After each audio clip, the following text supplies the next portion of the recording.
January 31, 1945. Clark Air Base, Luzon, Philippines. Major Frank T. McCoy's hands trembled slightly as he photographed the aircraft before him, an intact Mitsubishi G4M Betty bomber bearing the tail number 763-12. This cannot be their standard design. No Air Force would build bombers this way. The fuselage gleamed in the tropical sun, its distinctive cylindrical shape justifying its Allied nickname. Measuring nearly 20 meters from nose to tail, the bomber sat on its tricycle landing gear, like a massive cigar resting on the tarmac. The wings, spanning 25 meters tip to tip, showed no battle damage. The engines, 14-cylinder radials producing 1,500 horsepower each, appeared intact. This was not a crashed aircraft salvaged from wreckage. This was a complete, operational bomber abandoned by its crew during the American advance. But what had captured McCoy's complete attention, what would revolutionize American understanding of Japanese aviation doctrine, was what he discovered when he climbed inside the wings through the inspection panels. The fuel tanks were completely unprotected. No self-sealing rubber compound, no armor plating, no fire suppression systems, no protective coatings of any kind. Just thin aluminum skin, perhaps 2 millimeters thick, separating thousands of liters of high-octane aviation fuel from enemy machine gun fire. Major McCoy, commander of the Technical Air Intelligence Unit Southwest Pacific, had examined dozens of crashed Japanese aircraft across the Pacific. But nothing had prepared him for this moment. This bomber, abandoned intact during the American liberation of Clark Field, would expose a design philosophy so alien to Western military thinking that it would take months for analysts to fully comprehend its implications. The mathematics of this discovery would reshape American tactical doctrine and aircraft design for the remainder of the war. Every assumption American pilots held about enemy capabilities, about the price Japanese engineers were willing to pay for performance, about the value imperial forces placed on crew survival, was about to be systematically demolished by the evidence contained within this single, pristine example of Japan's most important bomber. The journey to this revelation had begun 4 years earlier, on December 8, 1941. That morning, as smoke still rose from Pearl Harbor, 82 G4M bombers and 26 G3M bombers lifted off from bases on Formosa. Their target was Clark Field itself, the primary American air base in the Philippines. The attack achieved complete tactical surprise. Arriving at 12:35 in the afternoon, the Japanese formation flew at 20,000 feet, beyond the reach of American anti-aircraft guns. 27 bombers from the initial wave dropped 636 bombs across Clark Field's runways and facilities. Moments later, 0 fighters swept in at treetop level, their machine guns destroying every aircraft that had survived the bombing run. Of 17 flying fortresses on the ground, 12 were destroyed outright. Nearly every P-40 Warhawk fighter was reduced to burning wreckage. In 45 minutes, American air power in the Philippines had been effectively eliminated. Lieutenant James Harrington, one of the few surviving American pilots, watched from a bomb shelter as the Japanese formation withdrew to the north. "What struck me was how they came in," he later wrote in his combat report. "Perfect formation, high altitude, totally beyond our reach. Then the fighters dropped down and tore us apart. We couldn't get a single plane airborne, but the Betty bombers themselves had departed untouched. The few American fighters that managed to get airborne arrived too late, finding only empty sky. The Japanese had demonstrated their bombers' exceptional range, striking from bases 460 miles away, a feat no American bomber could match at that stage of the war. The Betty's first year of combat would prove devastatingly effective. On December 10, 1941, just 2 days after the Clark Field raid, 26 G4M bombers joined with older G3M Nell bombers in attacking Force Z, a British naval task force built around the battleship HMS Prince of Wales and the battlecruiser HMS Repulse. The attack began at approximately 12:20 in the afternoon. Japanese bombers approached in coordinated waves, their torpedo runs executed with precision that stunned British observers. The Betty bombers carried Type 91 aerial torpedoes, each weighing 840 kilograms with a 205 kilogram warhead. The torpedoes were designed specifically for shallow water operations, running at depths that could strike ships even in coastal waters. The torpedo attacks focused on the two capital ships with devastating accuracy. Prince of Wales, a battleship displacing 43,000 tons and representing the newest generation of British naval power, took at least 6 torpedo hits, along with damage from level bombers. The underwater explosions ripped massive holes in the ship's hull, flooding overwhelmed damage control efforts. The battleship began listing severely. Repulse, a battlecruiser built during World War I but modernized in the 1930s, absorbed at least 4 torpedo hits while attempting to evade the attacking aircraft. The ship's anti-aircraft fire claimed several Japanese aircraft, but could not prevent the coordinated torpedo runs from finding their targets. The cumulative damage proved fatal. Both capital ships capsized and sank within hours of the attack. Prince of Wales went down at approximately 13:20 hours. Repulse followed at approximately 13:33 hours. 841 British sailors died. The survivors were rescued by escorting destroyers.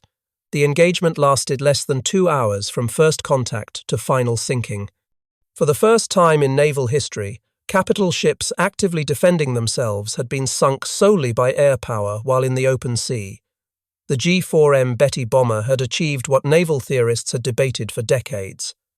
British naval superiority in Asian waters had been shattered in 90 minutes.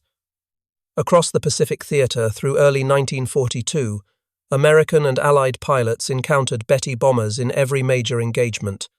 The aircraft seemed to operate with impunity, striking targets at ranges that defied conventional understanding.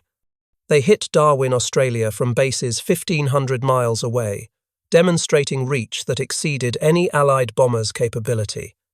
They attacked Port Moresby from airfields across New Guinea's mountain ranges, maintaining pressure on Allied positions throughout the southwest Pacific. They struck Guadalcanal from Rabaul, a distance exceeding 600 miles, projecting Japanese air power across vast ocean expanses. The Betty's operational range gave Japanese forces strategic flexibility that Allied commanders struggled to counter. American fighters based at forward positions lacked the range to intercept Betty bombers departing from distant bases.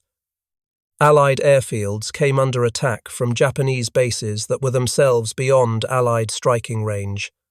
The asymmetry in bomber capability meant that Japanese forces could attack at will, while Allied forces struggled to retaliate effectively.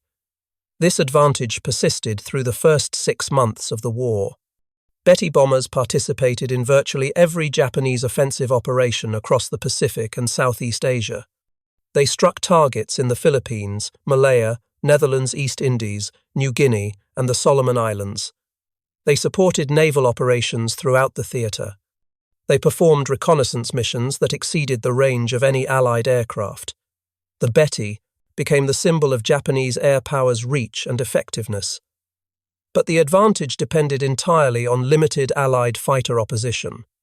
When Betty formations could strike without interception, when they could approach targets at high altitude beyond anti-aircraft range, when they could deliver weapons and depart before fighters arrived, the aircraft was devastatingly effective. These conditions characterized operations during the first half of 1942, when Allied air strength remained limited and dispersed. But by mid-1942, the tactical picture began to change. As American fighter strength increased, as Wildcats gave way to more capable Hellcats and Corsairs, as pilot training improved and tactical doctrine evolved, Betty crews began reporting disturbing losses. The shift became undeniable on August 8, 1942. 23 G4M bombers from the 4th Air Group departed Rabaul to attack American positions at Guadalcanal. American fighters intercepted the formation over Savo Island. In the engagement that followed, 18 of the 23 Betty bombers were shot down. Approximately 120 aviators died in what would become the single worst G4M loss during the entire campaign. Fighter pilots reported the same observation across every engagement. The Betty exploded into flames with minimal hits. 2 or 3 rounds anywhere along the fuselage or wings produced catastrophic results.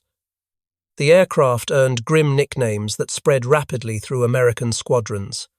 Flying Cigar, One-Shot Lighter, Flying Zippo, all references to the Betty's terrifying tendency to bloom into fire from battle damage.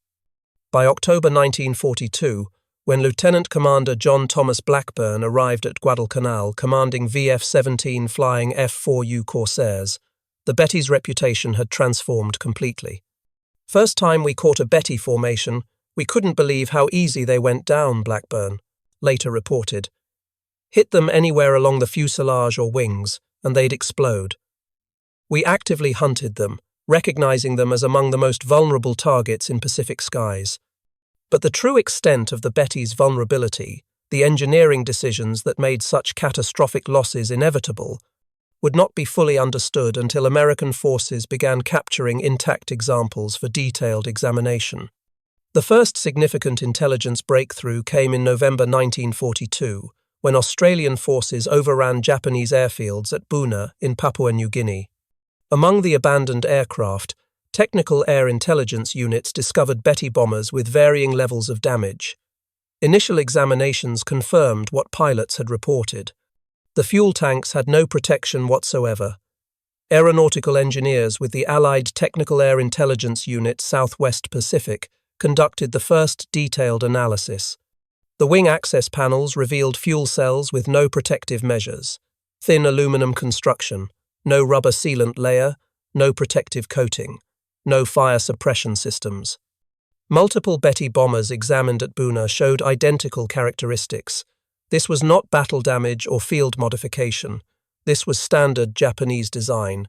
The implications were staggering. American bombers by 1942 universally featured self-sealing fuel tanks. The B-17 Flying Fortress had incorporated them from the B-17C model onward. The B-24 Liberator had featured them from the XB-24B prototype. Even fighter aircraft like the P-38 and P-47 featured protected fuel systems. Self-sealing fuel tanks used layered rubber compound that swelled on contact with fuel when punctured by bullets or shell fragments, sealing holes and preventing fuel loss and fire. The technology added substantial weight to aircraft, but dramatically improved crew survival rates. American military doctrine considered this weight penalty essential and non-negotiable. Yet here was Japan's primary land-based bomber, produced in thousands, operating across the entire Pacific theater with fuel tanks that offered zero protection. The weight saved by eliminating self-sealing systems, armor plating, and fire suppression equipment was immediately apparent. But the cost in crew lives was becoming equally obvious in loss statistics that mounted with every engagement. The captured Betty at Clark Field in January 1945 would provide the most complete technical analysis. Major McCoy and his team spent 3 weeks dismantling and documenting every system. Their report, classified secret and distributed to all Allied air forces, detailed specifications that explained both the Betty's extraordinary capabilities and its catastrophic vulnerabilities. The G4M Model 1 specifications revealed an aircraft optimized ruthlessly for range and speed. Empty weight of 6,741 kilograms, remarkably light for a bomber of its size. Maximum takeoff weight of 9,500 kilograms. Fuel capacity of 4,780 liters distributed across 8 unprotected tanks, 4 in each wing, positioned in the wing's center section where they were most vulnerable to combat damage. Top speed of 428 kilometers per hour, or approximately 265 miles per hour. Maximum range of 6,034 kilometers, exceeding 3,700 miles. Service ceiling of 8,500 meters. Crew complement of 7 members, including pilot, co-pilot, navigator, bombardier, radio operator, and 2 gunners. The fuel system design was particularly revealing. The 8 tanks were arranged in 4 groups of 2, positioned along the wing's longitudinal axis where the wing joined the fuselage. This placement maximized fuel capacity by utilizing the thickest portion of the wing structure, but it also positioned the tanks directly in the path of enemy fire during combat. Any attack from the side or below would inevitably strike fuel tanks. The aluminum construction provided no protection. The absence of self-sealing compounds meant that even small punctures would leak fuel continuously. American engineers calculated that the weight saved by eliminating protection systems exceeded 500 kilograms per aircraft. This weight savings translated directly into additional fuel capacity and extended range. But the cost in vulnerability was equally calculable. Combat reports showed that Betty bombers hit anywhere in the wing area exploded with near certainty. The unprotected tanks created what engineers termed a critical failure point, a single system whose destruction guaranteed loss of the entire aircraft. These numbers told the story of design choices made in September 1937, when the Japanese Navy issued requirements that would define the G4M's entire existence. Top speed of 398 kilometers per hour, cruising altitude of 3,000 meters, range of 4,722 kilometers unloaded, or 3,700 kilometers carrying 800 kilograms of bombs or torpedoes. The requirements reflected Japanese naval strategy in the late 1930s. Japan's empire stretched across vast Pacific distances. Naval bases were separated by thousands of kilometers of ocean. The Navy needed bombers capable of striking enemy positions far beyond the range of carrier aircraft, bombers that could operate from land bases to support naval operations across the entire theater. Existing Japanese bombers fell far short of these requirements. The G4M bomber, then in service, had a maximum range of approximately 3,000 kilometers. American bombers like the B-17 had even more limited range in their early variants. No bomber in service anywhere in the world in 1937 could strike targets at the distances Japanese planners envisioned. The Navy's requirements were not arbitrary. They were calculated based on the distances Japanese forces would need to cover in any future Pacific conflict. From Formosa to the Philippines, 460 miles. From Rabaul to Guadalcanal, 600 miles. From Japanese home islands to potential targets across the Pacific, thousands of miles. The bomber that could meet these requirements would give Japan strategic reach that no other nation possessed. But the requirements also reflected assumptions about future warfare that would prove catastrophically wrong. Japanese planners assumed that surprise and initiative would provide protection for long-range bombers. They assumed that enemy fighter opposition would be limited by range and numbers. They assumed that the war would be decided quickly, before enemy industrial capacity could generate overwhelming force. Every assumption would prove false. The man tasked with achieving the impossible was Kiro Honjo, who led the Mitsubishi design team after taking over from Joji Hattori. Honjo had studied bomber design at Junkers in Germany during the early 1930s, absorbing European aeronautical engineering principles and manufacturing techniques before returning to Japan. He understood immediately that meeting the Navy's requirements would demand compromises that Western air forces would never accept. Honjo assembled a team of engineers at Mitsubishi's Nagoya facilities to tackle the design challenges. The team analyzed every aspect of bomber design, calculating weight budgets for every component and system. They studied existing bombers from multiple nations, identifying where weight could be reduced without compromising structural integrity. They experimented with new construction techniques and materials that might offer weight savings. The mathematics were brutally simple. To achieve the required range, the aircraft needed massive fuel capacity. Each liter of aviation fuel weighed approximately 0.8 kilograms. 4,780 liters of fuel meant approximately 3,800 kilograms of fuel weight at full load. To achieve the required speed with this fuel load, the aircraft needed minimal weight. Every kilogram added to the empty weight reduced either range or payload capacity. These two requirements existed in direct opposition. Fuel was heavy, protection systems were heavy, armor plating weighing hundreds of kilograms would be required to protect crew positions and vital systems.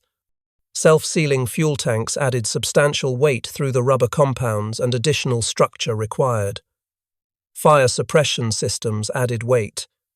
Redundant safety measures added weight. The cumulative weight of adequate protection would prevent achieving the required performance. Honjo made the decision that would define the G4M throughout its service life. Protection would be sacrificed for performance.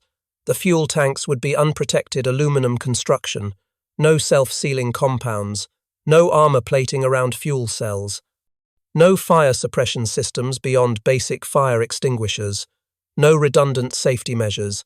Every kilogram saved would be invested in fuel capacity, range, and achieving the Navy's performance specifications.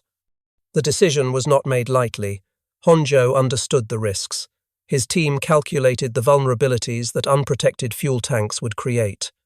They knew that combat damage to the wings would likely prove catastrophic, but they also knew that the Navy's requirements could not be met any other way with available technology.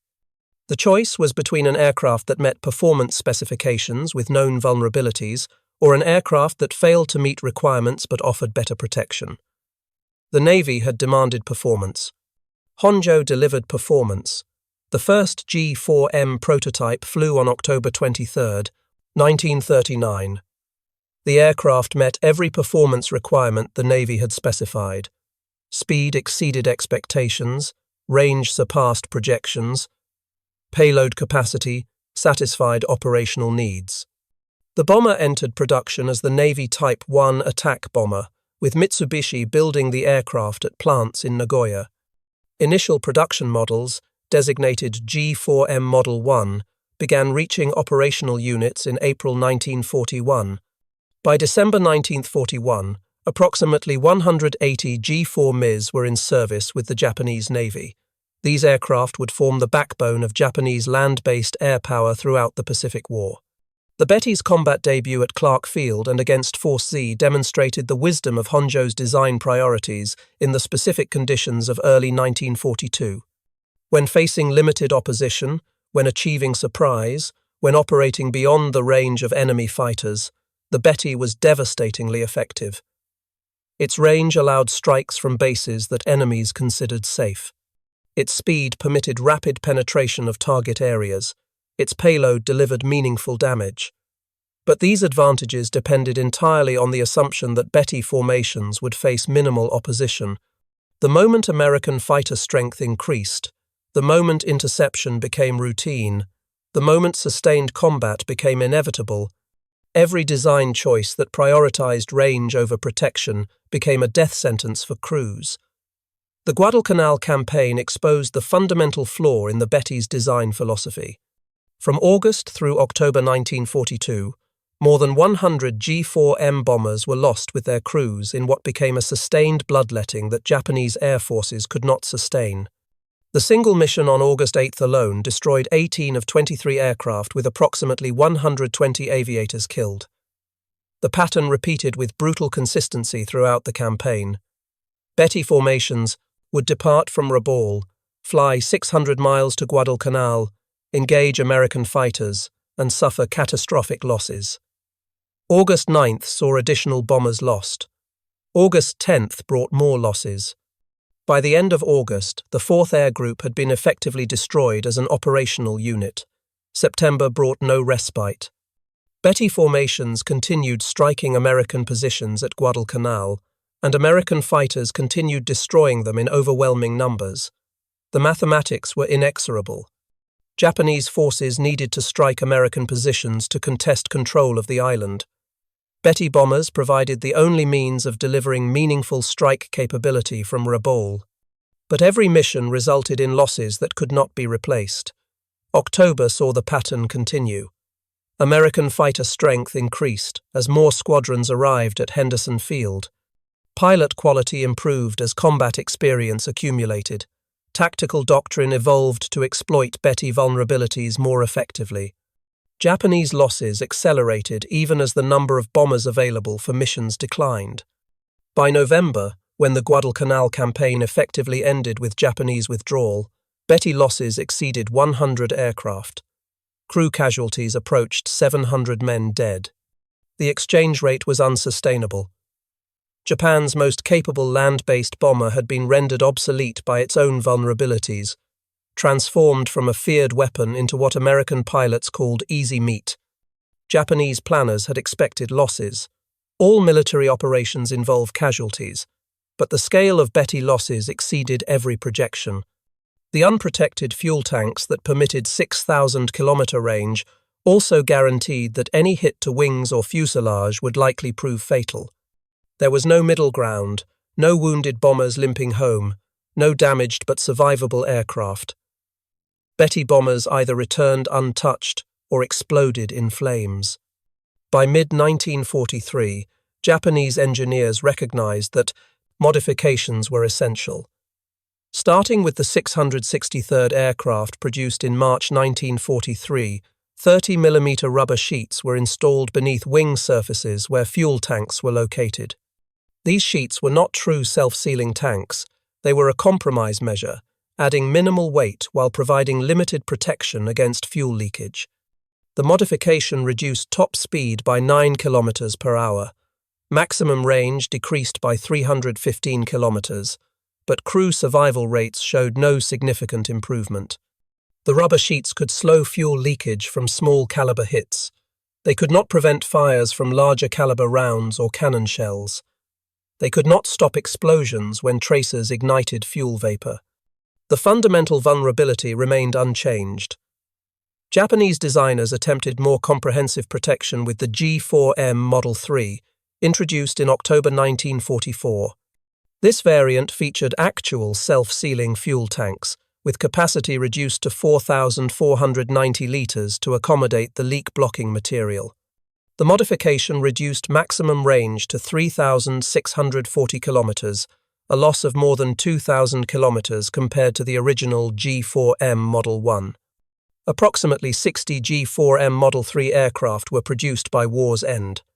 The modification came too late and in too limited numbers to affect the Betty's combat record.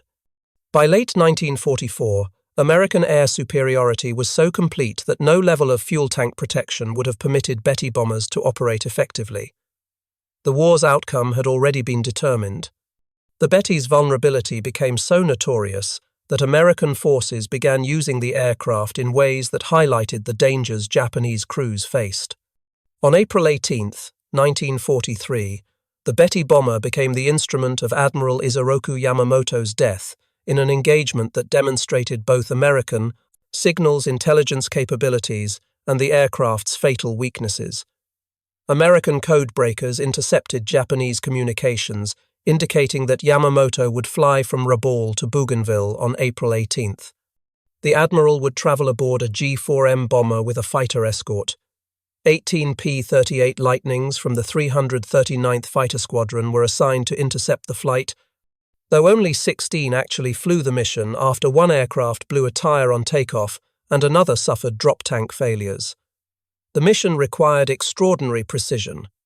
The P-38s would fly over 400 miles at wave-top height to avoid radar detection, navigate across open ocean without landmarks, and arrive at exactly the calculated intercept point at exactly the calculated time. Any error in navigation, any deviation in timing, would result in mission failure. The intercept had to occur within a narrow window when Yamamoto's aircraft would be vulnerable. The P-38s departed Guadalcanal at 07:25 hours. They flew at 50 feet above the ocean for over 400 miles, maintaining strict radio silence. Navigation was by dead reckoning and timing. The formation arrived at the calculated intercept point with precision that would become legendary in aviation history. At 09:34 hours, exactly on schedule and exactly 1 minute ahead of the calculated intercept time, the P-38 spotted Yamamoto's formation. 2 Betty bombers flying at low altitude with 6 Zero fighters as escort. Captain Thomas Lanphier and First Lieutenant Rex Barber broke from the formation to engage the bombers, while other P-38s held off the Zero fighters. Barber engaged the lead Betty bomber, which carried Admiral Yamamoto. The bomber took hits to the wing area where the unprotected fuel tanks were located. The aircraft exploded in flames and crashed in the jungle. Yamamoto's body was recovered, the following day. He had been killed by injuries sustained during the crash, The second Betty bomber also crashed, killing all aboard. The operation demonstrated multiple aspects of Allied superiority. American signals intelligence had intercepted and decoded Japanese communications. American planning had calculated intercept timing with 1-minute precision over 400 miles of ocean. American fighters had executed the mission flawlessly, despite extraordinary navigation challenges, and the Betty bomber's vulnerabilities had guaranteed that successful interception would be fatal. There was no possibility of Yamamoto's bomber surviving once it came under attack. The unprotected fuel tanks ensured that any damage would be catastrophic. The Betty's vulnerability reached its most dramatic demonstration on March 21, 1945. 18 G4M bombers took off from Kanoya Air Base, each carrying an MXY-7 Ohka rocket bomb beneath its fuselage. The Ohka was a piloted rocket-powered aircraft with a 1,200-kilogram warhead designed for kamikaze attacks against American ships. The mission required the Betty bombers to fly within 20 kilometers of their targets before releasing the Ohka aircraft. The Ohka pilot would then ignite the rocket motor and dive at speeds exceeding 650 kilometers per hour toward American ships. The warhead's 1,200 kilograms of explosives would destroy any vessel it struck, but the mission depended entirely on the Betty bombers surviving long enough to reach release range. The formation departed Kanoya at approximately 14:30 hours. The 18 G4M bombers flew in tight formation with fighter escort, heading toward American naval forces off Okinawa. Each bomber carried an Ohka weapon beneath its fuselage, adding substantial weight and drag that reduced speed and maneuverability. The bombers were even more vulnerable than usual, unable to evade or maneuver effectively while carrying the Ohka loads. American radar detected the formation at approximately 100 miles distance. F-6, F Hellcat fighters from USS Hornet were scrambled to intercept. The Hellcats reached the Japanese formation well before it approached release range for the Ohka weapons. In the engagement that followed, American fighters systematically destroyed the entire formation. The Betty bombers, already vulnerable under normal circumstances, proved completely helpless while carrying Ohka weapons. The additional weight prevented evasive maneuvers. The external weapon created drag that reduced speed. The unprotected fuel tanks guaranteed that any hit would be fatal. One by one, the bombers exploded and fell into the ocean. Not a single Betty bomber survived to reach release range. Not a single Ohka weapon was launched against American ships. 137 bomber crew members and 15 Ohka pilots died in the attack. The mission represented the ultimate expression of the Betty's fundamental flaw. An aircraft designed to deliver weapons to distant targets could not survive to deliver those weapons when facing prepared opposition. The extraordinary range that made the mission theoretically possible meant nothing when the aircraft exploded before reaching weapon release range. The final mission flown by Betty bombers came on August 19, 1945, 4 days after Emperor Hirohito announced Japan's surrender. 2 white-painted G4M bombers with green crosses departed Atsugi Airfield carrying Japanese representatives to discuss surrender terms with Allied forces. The aircraft, given call signs Bataan 1 and Bataan 2, flew to Ieshima, where the Japanese delegation transferred to an American C-54 for transport to Manila. The symbolism was profound and deliberate. The white paint and green crosses indicated peaceful intent, transforming the bombers from weapons of war into vehicles of diplomacy. The call signs Bataan 1 and Bataan 2 referenced the location where American forces had surrendered to Japan in April 1942, one of the most devastating defeats in American military history. Now, 3 years later, aircraft bearing those call signs carried Japan's surrender delegation. Lieutenant Den Sudo piloted one of the surrender aircraft, a G6M Model 1 transport variant converted from the bomber airframe. The transport variants retained the Betty's distinctive cylindrical fuselage and wing configuration, but carried passengers and cargo rather than weapons. The crew wore dress uniforms rather than flight suits. The aircraft carried no weapons, no ammunition, no military equipment of any kind beyond what was necessary for flight. The flight from Atsugi to Ieshima covered approximately 1,000 kilometers, well within the Betty's range, even in transport configuration. American fighters escorted the White Betty bombers throughout their flight, ensuring they remained on the prescribed course. The escort was both protective and supervisory, guaranteeing safe passage while preventing any deviation from planned routes. The White Betty bombers with green crosses became the final image of the aircraft that had opened the Pacific War at Clark Field in December 1941. The circle was complete. The bomber that had destroyed American air power in the Philippines in the war's first hours now carried Japan's surrender delegation in the war's final days. The aircraft that had symbolized Japanese air power's reach and effectiveness now symbolized Japan's defeat and submission to Allied terms. The Betty's production statistics reflect both the aircraft's importance to Japanese operations and the terrible cost of its design philosophy. Total production reached approximately 2,414 aircraft across all variants, though some sources cite figures as high as 2,435 when including all prototypes and subtypes. The variation in total numbers reflects different methods of counting prototypes, subtypes, and transport variants. The G4M Model 1 comprised approximately 1,172 aircraft, produced from 1941 through early 1943. This variant featured the original unprotected fuel tank design, with capacity of 4,780 litres. Top speed reached 428 kilometers per hour. Maximum range of 6,034 kilometers made it the longest-ranged bomber in service anywhere in the world.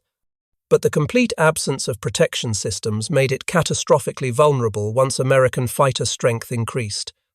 The G4M, Model 2, with increased fuel capacity and slightly higher speed, accounted for approximately 1,142 examples produced from 1943 through 1945. This variant increased fuel capacity to 6,490 litres, extending maximum range even further. Top speed increased slightly to 437 kilometers per hour. But the Model 2 retained the fundamental vulnerability of unprotected fuel tanks. The modifications improved performance without addressing survivability. The G4M, Model 3, designated Model 34, represented the only variant with actual self-sealing fuel tanks. Production began in October 1944, but only 60 to 91 aircraft were completed by war's end, depending on source. The self-sealing tanks reduced fuel capacity to 4,490 litres to accommodate the leak-blocking material. Maximum range decreased to 3,640 kilometers, a loss of more than 2,000 kilometers compared to the Model 1. The modification came too late and in too limited numbers to affect combat outcomes. The G6M transport variant, converted from bomber airframes, added another 30 aircraft. These transport versions carried passengers and cargo rather than weapons, serving in liaison and communications roles. The G6M Model 1 used for one of the surrender aircraft in August 1945 represented this variant. Production continued through August 1945, with final aircraft completed just days before Japan's surrender. Mitsubishi factories produced Betty bombers at peak rates of approximately 100 aircraft per month during 1943. Production decreased in 1944 and 1945 as Allied bombing disrupted Japanese industry and as resources were diverted to fighter production for homeland defense. These production numbers made the Betty one of Japan's most numerous bombers, exceeded only by some fighter types in total production. Over 4 years of war, Mitsubishi delivered approximately 2,400 aircraft to Japanese Navy units across the Pacific Theater. The bombers served in every major campaign, participated in every significant naval engagement, and struck targets across distances spanning thousands of kilometers. But production statistics tell only part of the story. Loss rates tell the rest. Few Betty bombers survived to war's end. The overwhelming majority were destroyed in combat, consumed by the fires that the unprotected fuel tanks made inevitable. By August 1945, when Japan surrendered, only a handful of operational Betty bombers remained in service. The aircraft that had numbered in hundreds in 1942 had been reduced to dozens by attrition that no amount of production could replace. The casualty statistics among Betty crews were similarly devastating, though exact numbers remain difficult to verify from available records. What is certain is that thousands of Japanese aircrew died in Betty bombers, their deaths made nearly inevitable by the aircraft's fundamental vulnerabilities. The unprotected fuel tanks created conditions where survival depended entirely on avoiding combat damage. Once hit, Betty bombers rarely survived. Once on fire, they never survived. The crews understood these odds and flew anyway, because military discipline and cultural values demanded that they accept the risks regardless of consequences. Surviving Betty crews were unanimous in their assessment. The aircraft's unprotected fuel tanks made survival a matter of pure chance. No amount of skill, no tactical innovation, no courage could compensate for the fundamental vulnerability built into every G4M. Former Flight Petty Officer Masao Sato, who completed 28 combat missions before transfer to training duties, offered the most direct summary. The Betty was a magnificent aircraft that asked us to die for its range. We flew it because we were ordered to fly it. We died in it because that was what it was designed to make us do. The comparison with Allied bomber protection systems highlights the stark difference in design philosophy. The B-17 Flying Fortress featured armor plating protecting pilot and co-pilot seats, with steel plates ranging from 0.30 to 0.31 inches thick. Armored bulkheads protected crew positions throughout the fuselage. The bombardier position featured armored glass. Waist gunner positions included protective shields. Self-sealing fuel tanks were standard from the B-17C model onward, introduced in 1941. The B-25 Mitchell incorporated similar comprehensive protection. Pilot and co-pilot seats featured armor backing. Fuel tanks included self-sealing compounds from early production. The B-25's empty weight of approximately 9,100 kilograms reflected the substantial weight penalty of protection systems, roughly 2,000 kilograms heavier than the Betty despite similar size and role. The weight penalty for Allied protection systems was substantial and accepted as necessary. American studies during the war demonstrated the effectiveness of crew protection measures with statistical precision. Body armor reduced thoracic wound fatalities from 36% to 8%, a reduction of more than 75% in deaths from chest wounds. Self-sealing fuel tanks reduced fire-related casualties by similar margins. Aircraft equipped with protected fuel systems showed survival rates 3 to 4 times higher than unprotected aircraft when damaged in combat. Protected crew positions increased survival rates in damaged aircraft by providing shielding from shell fragments and small arms fire. Armored glass prevented pilot casualties from head-on attacks. Bulkheads compartmentalized the fuselage, preventing fire or damage in one section from spreading throughout the aircraft. The comprehensive approach to crew protection reflected American doctrine that trained crews represented assets more valuable than aircraft, which could be replaced more easily than experienced combat veterans. The weight cost for this protection exceeded 1,000 pounds in most American bombers, but American industrial capacity permitted this weight penalty without sacrificing production numbers. American factories produced over 12,000 B-17 bombers and nearly 10,000 B-24 Liberators during the war. The production capacity meant that American forces could field large numbers of protected bombers without compromising capability. Japanese doctrine reached different conclusions. The Betty's design reflected a calculation that range and striking power outweighed crew survival. This philosophy assumed that achieving surprise and maintaining initiative would provide sufficient protection. It assumed that enemy opposition would remain limited. It assumed that the war would be short and decisive. All these assumptions proved catastrophically wrong. By mid-1942, American fighter strength increased to levels that made Betty interception routine. By late 1942, American pilots had learned to exploit every Betty vulnerability.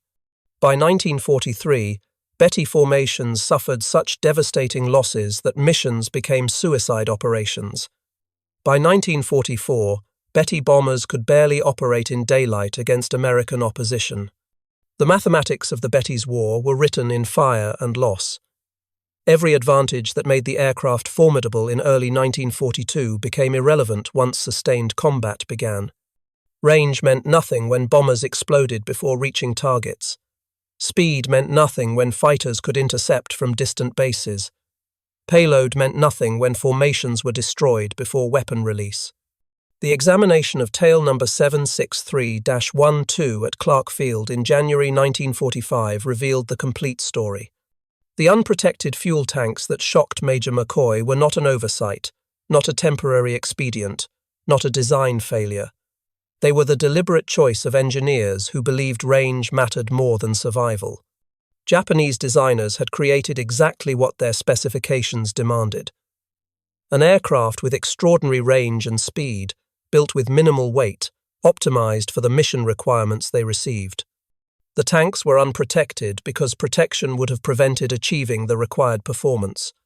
The decision made perfect sense within the constraints of 1937 technology and 1937 assumptions about future warfare. But those assumptions collapsed under the reality of sustained combat against an opponent with unlimited industrial capacity and growing technological advantage. The Betty bomber became a symbol of Japanese willingness to accept catastrophic casualties in pursuit of tactical advantage. It became evidence of a military culture that valued mission accomplishment over crew survival. When American engineers examined the intact Betty at Clark Field, they were not just analyzing an enemy aircraft. They were witnessing the physical manifestation of choices made years earlier, choices that prioritized capability over survival, choices that would cost thousands of Japanese aircrew their lives. The unprotected fuel tanks were not an accident, they were a decision. The Betty bomber served from the first day of the Pacific War to the last. It sank capital ships and devastated air bases. It ranged across distances no other bomber could match, but its ultimate legacy is written in loss statistics that exceeded all projections. The aircraft that opened the war by destroying American air power at Clark Field ended the war carrying Japan's surrender delegation in white-painted aircraft marked with green crosses. The crew of tail number 763-12 had abandoned their aircraft during the American advance on Clark Field. They had survived by walking away from an aircraft whose design made survival in combat nearly impossible. Most Betty crews were not so fortunate. They flew missions knowing the danger.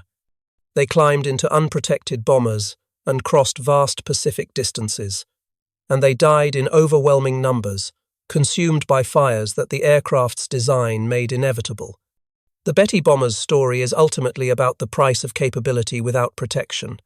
It demonstrates that performance alone cannot guarantee success when that performance is purchased at the cost of crew survival. The extraordinary range of 6,000 kilometers meant nothing when aircraft could not survive the final 100 kilometers to target. The impressive speed of 428 kilometers per hour provided no advantage when American fighters could intercept from distant bases with warning from radar systems. The payload capacity of 1 ton became irrelevant when formations were destroyed before weapon release. Most importantly, the Betty reveals that military technology divorced from realistic assessment of combat conditions produces weapons that kill their own crews as efficiently as they strike enemy targets. The assumptions underlying the Betty's design, assumptions about limited opposition and short warfare duration, proved catastrophically wrong within months of the Pacific War's start. By the time these assumptions were proven false, thousands of Betty bombers were already in service or production, and Japanese industry lacked the capacity to replace them with better protected designs. Japanese designers understood the risks when they made their choices in 1937 and 38. They calculated the weight penalties. They knew the vulnerabilities. They accepted the trade-offs because they believed the performance advantages would prove decisive. They were wrong. And thousands of men paid the price for that miscalculation with their lives. The Betty's legacy extends beyond aviation history into fundamental questions about aircraft design, philosophy, military ethics, acceptable risk, and the value of human life in warfare. American designers answered those questions by prioritizing protection even at the cost of performance. Japanese designers answered differently. It stands as evidence of what happens when capability is prioritized over survivability, when range is purchased with crew lives, when performance requirements override protection considerations. The thousands of burning Betty bombers across the Pacific sky marked the consequences of that philosophical difference, revealing the fundamental difference between how different nations approached warfare in the Pacific. American forces designed aircraft to bring crews home. Japanese forces designed aircraft to reach targets regardless of cost. In the end, the nation that valued crew survival built an air force that could sustain operations indefinitely. The nation that accepted catastrophic casualties for performance advantages built an air force that destroyed itself through attrition. The examination of tail number 763-12 at Clark Field provided the final proof of what Allied forces had suspected for years. The Betty bomber was not poorly designed. It was brilliantly designed to achieve specific goals. Those goals simply did not include bringing Japanese crews home alive. And in that single fact lies the entire story of why Japan lost the Pacific War.